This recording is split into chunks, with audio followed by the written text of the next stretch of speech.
Good afternoon, Kings fans. Less than 24 hours have passed, and we are right back here on the pregame show getting ready for the Kings and the Wizards. We have breaking news on one Sacramento King. We'll get to that on the other side. Also, we'll talk about tonight. We'll talk about the Kings. We'll talk about the Wizards. It is the most wonderful day of the year.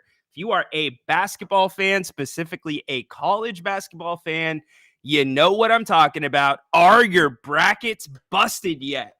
Let's go over it. It's fine. Gonna get your comments. You guys can call. It's the Kings. It's the Wizards. We've got you covered right here on If You Don't Like That. It's the pregame show. 2, 1, go. Sacramento miscue. Carter. Stolen by Williams. And look at this. Oh, you don't like that. You don't like NBA basketball. Fox. Goodbye. Oh, if you don't like that, you don't like NBA basketball. The exclamation point from De'Aaron Fox. Oh, if you don't like that, you don't like NBA basketball. Boy, that's an ESPN highlight right there. Whoa. Carlson comes in. How about this? Holy moly, Jim Bob Bowley. That is a major league smush. All right. The Open just crashed. That's all right. Ryan and Sacktown here, getting you ready. Can we talk about something for a second? Can we look at this headline right here? The Joker effect. Play-making centers have revolutionized the game? Huh. Wouldn't that be a little bit more more fitting for Sabonis? That's a pretty damn good opportunity with Gonzaga. One of the favorites to win the tournament with St. Mary's representing. Come on, do better, Athletic. I'm sorry, do better. And I'm not getting on whoever wrote it. I have not read it, so I don't want to rip it. But why not? Why not? I think Sabonis has earned a co-headline there. Do you disagree? Anyways, it's going to be easier tonight to tell you who's in and who's out, or who's out. Here's the laundry list. Holmes, day to day. And you guys ready? It's going to get big. Kuzma, day to day. Everybody else, pretty much out. That's your buddy, Marvin Bagley right there. He is out. So there it is for the Kings. How the two teams match up, it really does not matter much in my eyes. Tell me if you feel differently, because this Kings team, as long as they show up and they play their game, I think they're going to be just fine tonight. So welcome back in. Ryno and Sacktown here with you. Sorry for some tech issues there at the beginning. Yes, Arvin. That's the news we were going to lead with. Kevin Huerter is out for the season. Just broke about 1 hour ago. Official release from the Sacramento Kings. He has a torn labrum. So his labrum's torn in that shoulder, dislocated shoulder. Treatment evaluations are still being evaluated as we speak, meaning Kevin may probably have surgery, would be my guess, but his season's over. For all intensive purposes, outside of a miracle, his season's over, or the Kings going on a massive run in the playoffs. But even with that, if they have not decided whether it's going to be rehab, surgery, what it is, I doubt that Kevin's going to be back. So Kevin Huerter likely gone for the season. To the Kings fans that are happy that Kevin Huerter got hurt because they wanted to see Keon Ellis in the starting lineup, this is not the show for you. In fact, I am probably not the person that you want to listen to when it comes to the Kings. And I'm not going to speak for Grant, but that's not how I roll around here. Kevin's worked his ass off for this Sacramento team. And mentally, Kevin has been through it. Think about it. Are you going to get traded? Are you not? 3 balls not going down. This guy gets hurt in that fashion, and some people are happy about it? Come on. I saw Alan Cow Follow him on Twitter. He's a big Kings fan. Anyways, you said do better. Do better. That's all I got to say. I don't mean to start the show off on a low note, but I hate that. And yes, Keon Ellis will be likely moving into that full-time starting role. But the question becomes Mike Brown, and the question got asked last night on the post-game show, what do the rotations look like for the Kings now, right? What's that bench group going to look like? Some people have said Keon gives that spark off the bench. It doesn't matter either way, because what is legitimate about the way this team is playing right now is they are playing some of the best basketball in the NBA quietly, and they are certainly playing their best basketball of the season, and it's happening at the right spot. Go back and listen today to my episode of the Kings Court. You can find it there. That's the Apple link to the downloads. I would appreciate it if you give it a try. But I only give you guys one stat today on the Kings Court. And by the way, we are only 65 followers from 1,000. 65 from 1,000. You guys get me to 1,000. Guess what we're going to be doing? And it's at Ryan_in_Sacktown. I've got a big announcement for the Kings Court. I also have some giveaways, which will include a courtside ticket to come watch Stockton Kings play with me. So help me get to 1,000. I would appreciate it. But the only stat that I gave today on the Kings Court was this. The Kings net rating is now 1.5. You want to know why that's important? Jerry Reynolds has talked all year. Grant Napier's talked all year. Many people, NBA, front office people, talk about net average and what it means to teams and how it is the telltale sign of whether you're legit or you're not. And through all the inconsistencies the Kings went through at the beginning of the season and up until this latest 10-game stretch, their net rating was always between 0.3 and 0.6 for the most part, right? And it's like, well, shoot, they scored 135, like we started picking apart the Kings stats this year. We started looking into the analytics. I've talked about, or I found the free throw attempts, the made free throws this year, or the attempts this year versus made free throws last year, in the discrepancy. We still couldn't put it together. Not just me, not just Grant, everybody, right? Well, in this last 10-game stretch for the season, the Kings net rating has tripled. It is 1.5 right now. I get the top of the Western Conference teams, your Denvers, Minnesotas, you go to the East, Boston. Those guys, they're going to be usually between 1.5 and maybe the top end 7.5 to 9 points. So what's happening and what you're seeing with this Kings team in front of your eyes is a Kings team that doesn't have to outscore other teams to win. They don't. In fact, the Kings, when they get to 100 points, they're 40-19 this year. 40-19. So every game from this point out, if the Kings continue playing this style of basketball, it's a race to 100 points.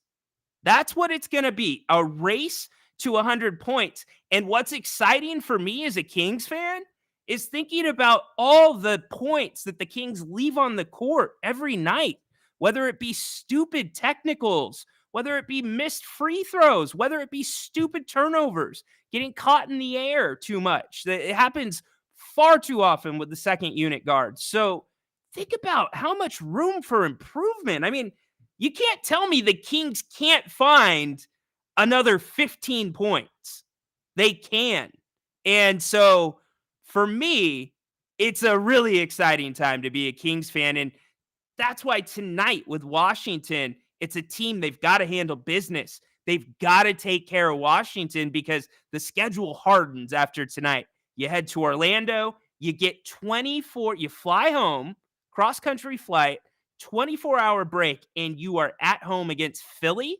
And then after Philly, second night, you've got Dallas.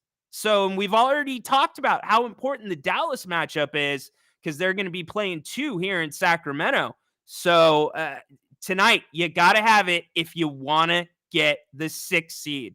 my buddy Carf. I appreciate it, dude. Thank you for listening. If you haven't checked it out, I only give you one stat. And it wasn't a response to Grant last night. It was just, okay, if you want to play that game, let's explain what the eyeball test is, because we talk about it all the time. So I wrote down, and this is the funny thing about the King's Court. I've never said this. King's Court, it's one take. I don't edit it. The only thing that gets added to the King's Court is sound drops. That's it. So everything is one take live, but I usually do it from scratch. I had notes from last night, and you see, no statistics on those notes. So, Dave, what's up? I think the Kings are playing better without Kevin. What's your opinion? Certainly. But it's not a Kevin Herter thing. Let's be clear about this. It is it's a balance thing. It's a team makeup thing. For the last year and a half, we've talked about having a 3-and-D guy, right? But that's more the conversation has been about a forward, right? And not a guard. Well, you kind of got a 3-and-D guard now in Keon, and you have Keon that can really, I'm going to say, guard anybody on the perimeter in the NBA. Now, there's a difference between guard and contain. I think Keon can guard anybody. And when you look at some of the teams like the Clippers, you look at Denver, you look at Minnesota, teams where the Kings might have issues matching up because they've got multiple long guys on the perimeter. Well, to me, I don't have as big of a pit in my stomach, Dave, as I had before. It was like, oh gosh, they're going to have to pull a rabbit out of their hat. And now, to me, Dave, it's like, okay, they have options. Feels good to have options, right? So that is a big difference to me. And Keon does not, and I go into it in the King's Court, you don't have to draw up plays for Keon. You don't. You have basically redistributed the shots, Dave, offensively with the starters amongst 4 people.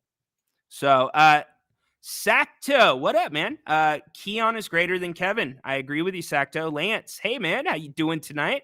Agree with you on the King's Court balance. You nailed it today, from ball movement, spacing, effort, etc. Appreciate it, Lance. I mean, we've had so many forums this season, whether it be on If You Don't Like That, or whether it be here, or on the King's Court, excuse me, or here on If You Don't Like That. We've talked these things out. What's off? I mean, Lance, you've done some work. You've looked into things. I've looked into things. Grant has. Chang has. Many of you. NBA Guru, Zach, John Finch. I don't want to keep naming names because I don't want to leave people out. But my point is, we've been all looking to this together. And although I am a fan of the team, my job is to be an analyst and to talk about this team. So I want you to draw a line between my fandom and what I do and what I talk about with this team, much like some of your other favorite personalities in this area, because there's some glaring things we pointed out, but just what we've said, the effort, things like that, it's now showing up in the Kings net rating. Again, it has tripled. Nuts. My man, MC, what is up, dude? Hope you're having a great day. MC always, he didn't do it today, but give us a thumbs up if you don't mind. And please subscribe if you haven't already to Grant's channel. I keep talking about it, but he just passed 7,000, which is pretty cool. And here's the other thing about Napes' channel. He does a lot of really cool interviews with a lot of big media personalities that you watch probably on a weekly basis. So if you haven't checked that stuff out, go do that sometime. Hit that QR code. That'll take you there. And again, the King's Court, that is my podcast. You can find it on Spotify and all the other Android apps. We are almost to 1,000 followers. We are at 935. If we get to 1,000, I'll make the big announcement, and we're going to have some really fun giveaways. MC will vouch for me. MC, you've got some cool stuff on the way to you, right? That's right. Patrick, what's up, dude? Hey, Ryan, you're on my time of the day. It's weird, Patrick. It's really, really weird. In fact, I have to deal with a few different things. So we have these windows that are above where I'm at, but They're a different size. They're not a normal size. So I've got to find a way because we like the light coming into the house. It's the point of it, right? We love the natural light, but when I'm on a show, it's a nightmare. And that is a nightmare. You just heard that. My wife works. So I'm working right now on camera, and she is actually working and going back and forth. But yes, that's what happens when I'm on your time of the day. Appreciate it, MC. Yes, indeed. Yes, sir. All right, Kings and the Wizards tonight. It should be another scrimmage. It really should be for all intensive purposes. I said it last night on the post-game show. If I was Mike Brown, I would be doing hockey substitutions tonight. 100%. I would be switching guys out. I thought the Kings did a really good job in the fourth quarter when the Stockton guys came in. I cover the Stockton guys. If you ever want a taste of Stockton, listen to my content because the Slauson dunk would not be a surprise to you. If you want to hear about Colby, if you want to hear about Kess, Mason Jones, all those guys, the young core in Stockton, what I think is really cool about this, they're always ready. More times than not, when they come into the game and get an opportunity, they are prepared. They don't treat it like garbage time. And the coaches don't coach it like garbage time. So for teams that are small market teams like Sacramento, you have to develop talent and you got to draft right.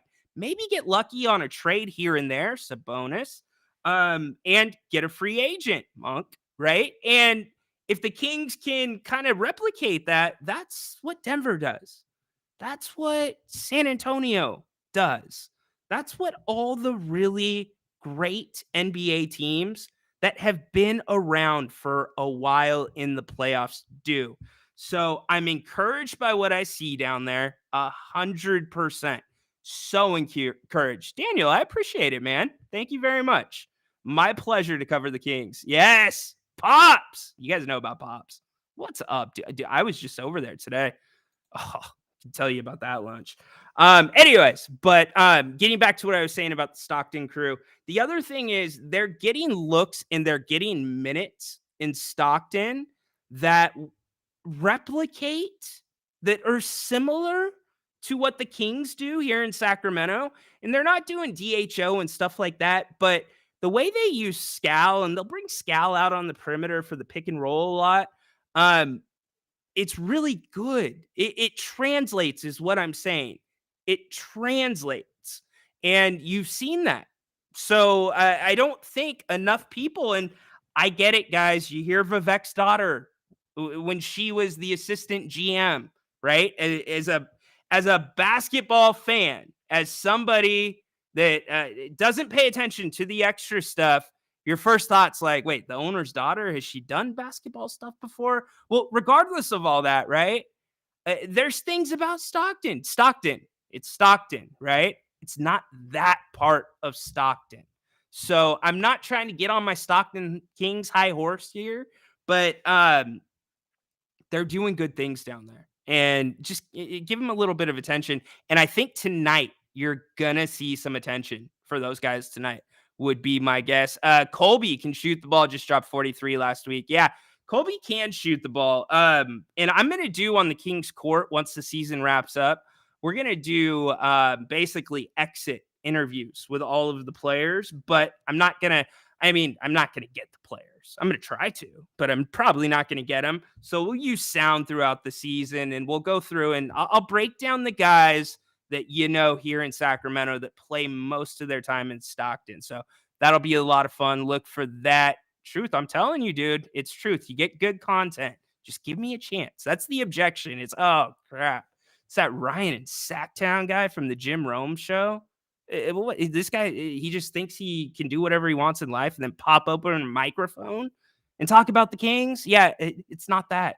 So just saying. Appreciate it. Baby Cakes, what's up? Malik will get the bag as a starter. Now, okay. Now that is the $1 million question. That is the decision Malik Monk has to make, right? Does he want to be a starter somewhere? Does he want to try to be a De'Aaron Fox somewhere? Or does he want to be the next Bobby Jackson here in Sacramento? You look at the NBA next year, the CBA that's going into effect. When you look at the CBA right now, almost two-thirds of the NBA would be without a mid-level exception next year. So I'm not going to get into I will make your ears bleed and your head hurt if I get into the CBA and that kind of stuff. And even I don't know it to a T. The Kings have people that specialize on that. But anyways, getting back to it, they only have a handful of teams that realistically could offer Malik Monk the money he's going to be looking for. So if we take away whether he wants to be a starter or whether he wants to come off the bench, and you look at that, the Kings are positioned very well to get Malik Monk. He's already said he loves the city. He loves the team. Now, does anything from this year change that?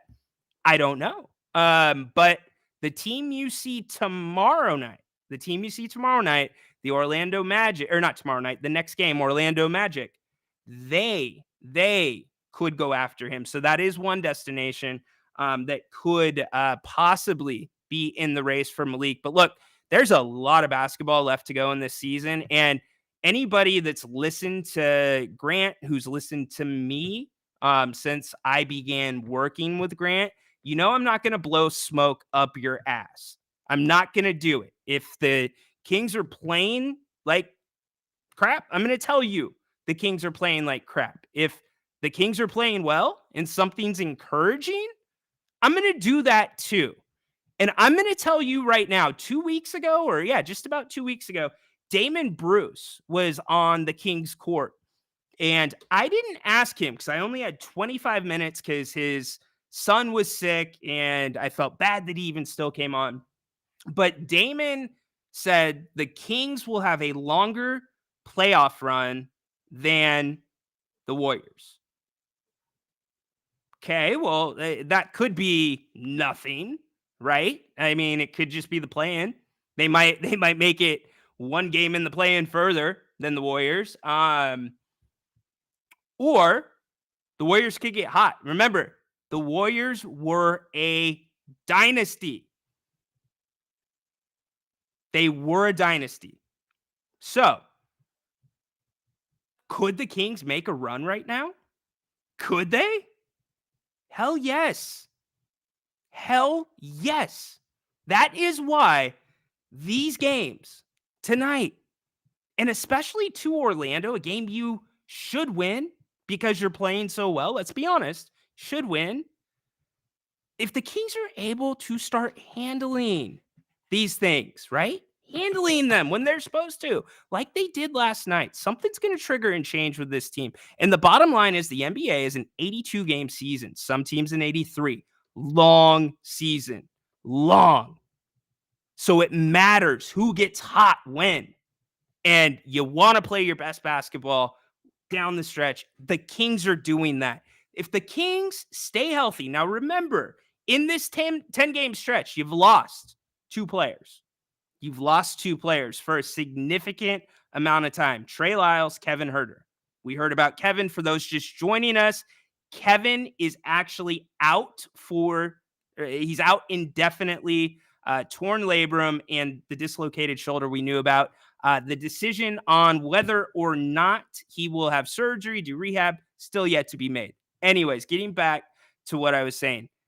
The Kings, if they can stay healthy, because that's the big objection to me. For the last year and a half, they have not been a physical team, yet the Kings have been far and away the healthiest team in the NBA. Far and away, not even close. They flip it on its head. Flip it on its head, literally, with no warning. Some people will say it was Keon Ellis.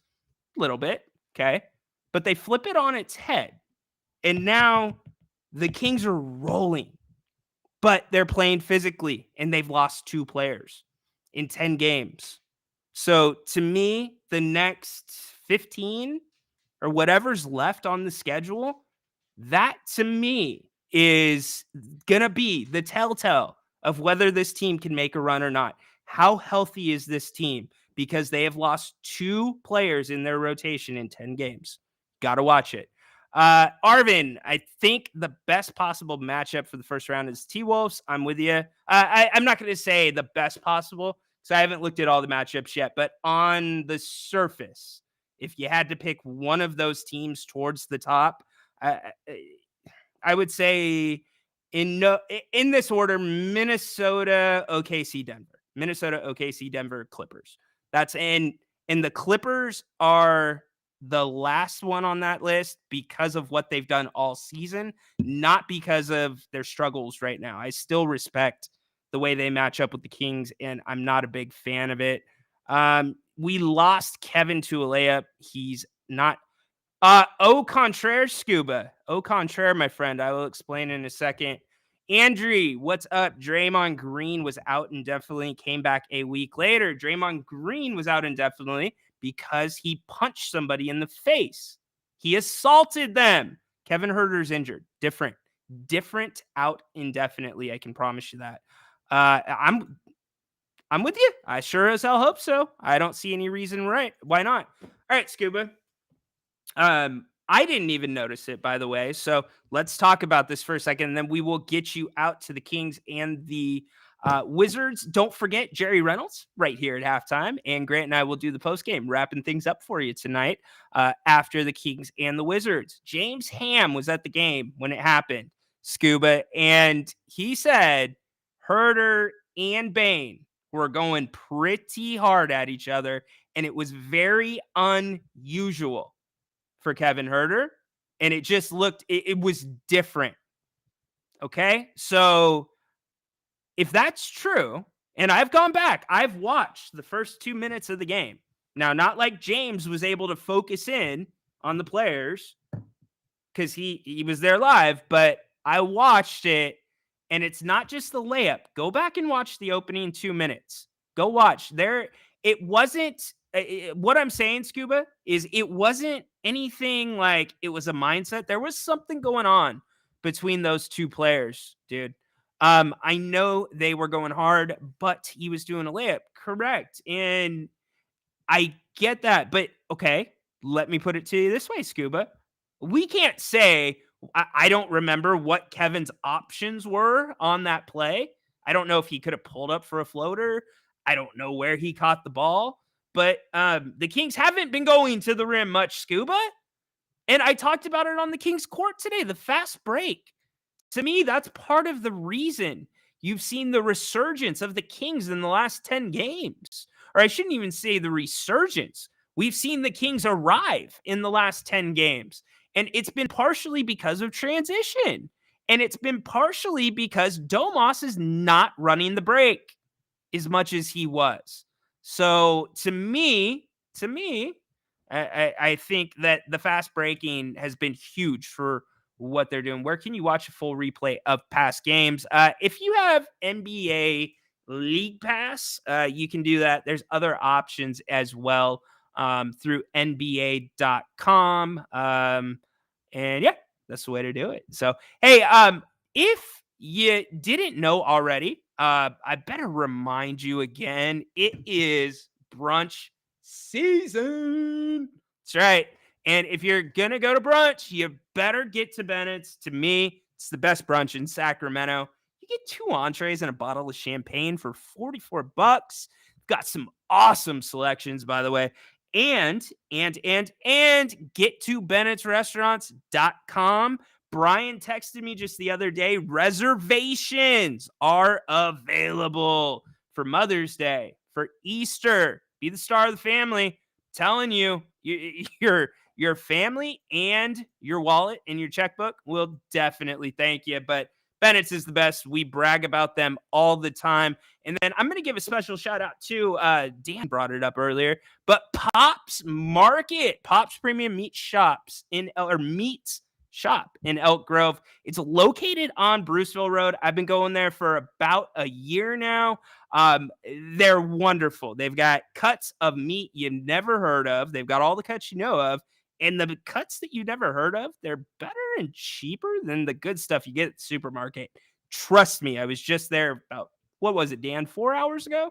Yeah, 4 hours ago. So, anyways, go check them out. Also, they have 14 different types of homemade sausages, and they do a ton for the community. If you go in there, mention King's Court. If you don't like that, Ryno, Grant, whatever it may be, they're going to give you a free sausage. So go check that out. He didn't know I was going to do that. So if anybody comes in for a free sausage, Dan, Brian, the guys, just put it on my tab, okay? Put it on my tab. It's on me. It is on me. Jay, what's up? Ash, you should be able to see them on YouTube TV. See, there's lots of options. Ryan, do a subscription-based play-by-play. I've thought about it, Scuba. I just don't know if the demand's going to be there. Like I said, big announcements coming when I hit 1,000 followers. 1,000 subscribers, followers on the King's Court. We're at 935. We need 65 more. Get over there. I will tell you one of the things I will announce right now is I'm going to give you an opportunity to go see a Stockton Kings game with me. Sit courtside. Get the experience. So get over there. Check out the King's Court. I would appreciate it. And obviously, where we're at right now, if you don't like that, Grant's channel, a lot of fun stuff here. If you didn't already, go check out his interview with Scott Pollard a few weeks back. That was very, very cool and very, very special. And tonight, Jerry Reynolds halftime, Grant halftime, and then post game. We're doing it like we always do it. Jay already got in. Audrey Bennett steaks are $30-something a pound, and they're worth every dollar, Andrew. So here's the deal. Like, seriously, worth every dollar. If you will pay $250 for a similar meal if you go to any of those big name steakhouses. So just saying. Baby Cakes, Lyle's update out. He will be reevaluated now in another week and a half. So it's going to be closer to the playoffs. And again, reevaluated. Grant talked about the difference between reevaluated and out 2 weeks. So there's a big difference there. He's out 2 weeks to be reevaluated. So he's going to get looked at again in 2. All right. As I said, we are right here at halftime. Jerry Reynolds will be here. We'll have some fun. Come do happy hour with us. Come do happy hour with Jerry Reynolds. Doesn't get much better than that. And then post game, we'll be right back here. Your calls, your messages, we will make sure we will do better about getting your text messages up or getting your messages up, but also you can text the show. You can leave a voicemail for the show too, which is kind of cool. And that might show up here. That might show up on the podcast because, all of the shows here on If You Don't Like That end up on Grant's audio platform, which I'm sure many of you have subscribed to. This show ends up on my audio platform. So anyways, be back tonight. We appreciate it. Have a great first half. Go Kings. Light the beam.